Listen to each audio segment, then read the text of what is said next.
Sa motorcycle, hindi talaga mawawala yung mga ayaw natin. Kasi wala namang perpekto na motorcycle. So ano nga ba yung mga ayaw natin dito sa motorcycle na to? Anong motorcycle to? Ito yung FKM Falcon X400. So medyo isang linggo na kaming magkasama kayo. Dahil ito yung comment ko. Wala naman akong sasabihing masama dito. For improvement lang din naman. Para dito sa may FKM, malay naman natin, baguhin nila, mas i-improve nila yung mga ayaw natin dito sa motorcycle na to. So umpisahan na natin yung mga ayaw natin, yung ating top 5 para sa ayaw or dislike natin dito sa motorcycle na to. Let's go! Got some pain in their life, you can see it in their eyes. They're changing at night underneath the dark skies, forced to become something darker inside. You can feel the switch, feel the shift in the tide. They keep desiring something that's more inspiring. Their brains rewiring, old thoughts they start expiring. They're never tiring, no, now they feel the fight in them.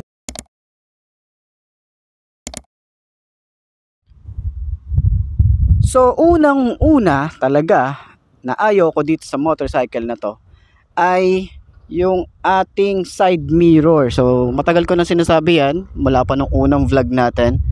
Yung side mirror natin, okay naman yung design niya. Okay yung texture, yung quality, maganda rin. Rough, medyo rough. Tapos mukhang hindi naman siya gaanong kakalawangin. And then maganda rin yung quality. Plastic, okay. Ang di ko lang gusto rito kasi naka-round style siya. 'Di ba? Ang pogi ng motorcycle. Pogi. Poging-pogi yun eh. Panira 'to eh, oh. Panira yung side mirror eh. Sabihin na natin naka-modern classic itong Falcon X400, pero nasobrahan naman yata yung pagka-classic. Mas maganda rito yung medyo pa-down style or medyo pabilog siya ng konti or pa-oval. Parang mas gusto ko nga dito yung side mirror ni Victorino, no? Sa FKM din 'yon. No, mas gusto ko yung side mirror niya ni Victorino compare dito sa Falcon. Yan. So sana mapalitan 'to, no. Pero para sa akin, bibiling ko 'to, magpapalit ako ng side mirror na mas pogi at mas maangas. Ayan. So pangalawa, yung seat. Last time sinama natin to sa like natin or gusto natin dito sa motorcycle. Kasi nga makapal siya. Tapos sa OBR din makapal din siya. Maganda yung leather. Pero dahil nga sa 5 to na kagaya ko, medyo nakausad tayo rito. So medyo naiipit yung ating betlogs dito. Hindi kasi okay na laging naiipit yun. So pag may mga biglaang preno, biglaang hinto, naiipit talaga yung ating betlogs dito. So sana mas mahaba pa siya. Or siguro lalagyan ko to ng tank pad, tapos may foam para at least secure pa rin yung ating itlog, di ba? So yun lang naman yung comment ko para dito sa seat. Maganda siya pero mas gusto ko siya na i-extend pa, no, medyo bitin lang siya. Yun lang naman yung comment ko dito. Pangatlo, napansin natin kapag nata-traffic tayo is hindi okay yung pakiramdam na ang init. Alam mo yun, ang init na ng panahon, ang init pa ng makina. Pero sa overheating, wala pa naman akong na-encounter na nag-overheat siya. Kasi na long ride naman namin to, hindi naman siya nag-overheat. So yung dire-diretsong 2 hours na biyahe, wala akong nakitang nag-overheat siya. Pero hindi ko lang talaga gusto yung init niya, no? Yung fan niya automatic na nag-on. Ito yung fan niya rito eh. Ilan ba yung fan niya rito? Dalawa yung fan niya. Ayan, so medyo maingay din yung fan nung ating dito sa makina, no? So talagang nag-activate siya kapag nakita niya or naramdaman niya, sensor niya is automatic talaga gumagana na yung fan niya. Medyo maingay lang din siya pero hindi siya ganong kasakit sa tenga yung ingay niya. Normal lang para dun sa 400cc. Talagang meron mga ganito na 400cc na kailangan talaga ng fan.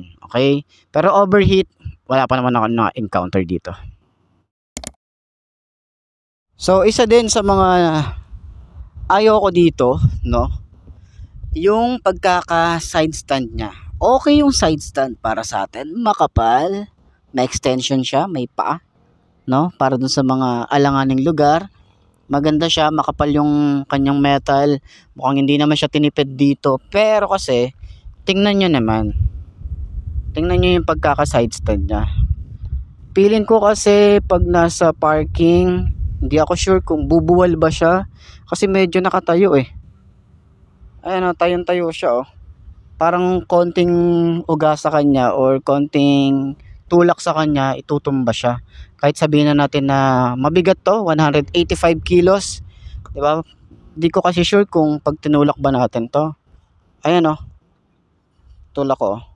Pag tinulak natin, nakakatakot eh. Kaya ang ginagawa ko lagi dito is pinupush ko siyang ganyan.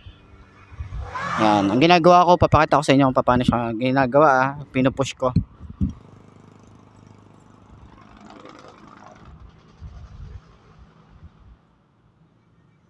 Yun lang yung concern ko dito kapag naka side stand siya or naka park siya. Feeling ko kasi bubuwal siya, no? Lalo na mabigat yung motorcycle na to. Diba? Pag nasa parking kasi yun lagi kong inaalala, kaya lagi kong ginagawa yung ganun para at least ma-bend ng konti yung side stand niya.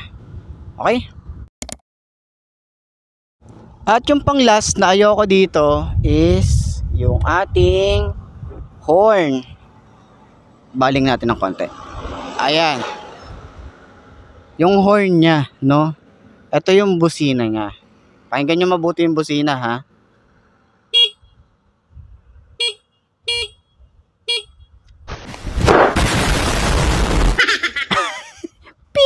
beep, beep. So, isa pa yun sa mga concern ko dito. Ang macho na nga nung dating motorcycle, aggressive, talagang brusco, pero yung kanyang horn or yung busina, isa sa mga ayoko talaga dito. Mas okay pa yung busina ni Slick 150, napaka brusco nung busina niya, buong buo.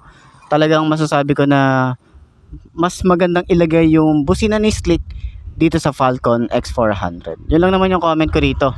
Diba? Dahil nga mas okay sa akin yung horn ni Slick compare dito. Gara nung tunog dito eh. Parang kaya ang ginagawa ko, hindi ako nagbubusina kapag nasa traffic ako or merong sisingit or medyo alanganin. Ang ginagawa ko, binobomba ko. Ginaganon ko kasi mas napapansin nila yung tambucho compare dun sa busina. Mas okay siya ibomba na lang kaysa magbusina ka. Medyo nakakahiya yung yung tunugan nung busina niya. So para sa akin, kung bibili ako nito, papalitan ko yung busina niya. Yun yung mga papalitan ko, 'di ba? Katulad nung side mirror, papalitan ko siya. Yung busina, papalitan ko din siya. Okay? Yun na nga para sa mga motorcycle enthusiast natin dyan, sa mga gustong bumili nito. At least sana makatulong tong mga ayaw natin or dislike natin dito sa motorcycle ng FKM Falcon X400. So sana ma-improve nila, no? Itong FKM, sana ma-improve nila yung mga naging comment natin para dito sa motorcycle na to. Dahil nga 1 week na natin tong hawak or dinadrive, sana mas ma-improve nila yung mga nasabi natin. Minimal lang naman, di naman siya masyadong nakaka-apekto dun sa motorcycle. Kasi kabuuan talaga nito, napakaangas talaga nito. Gustong gusto ko yung motorcycle na to.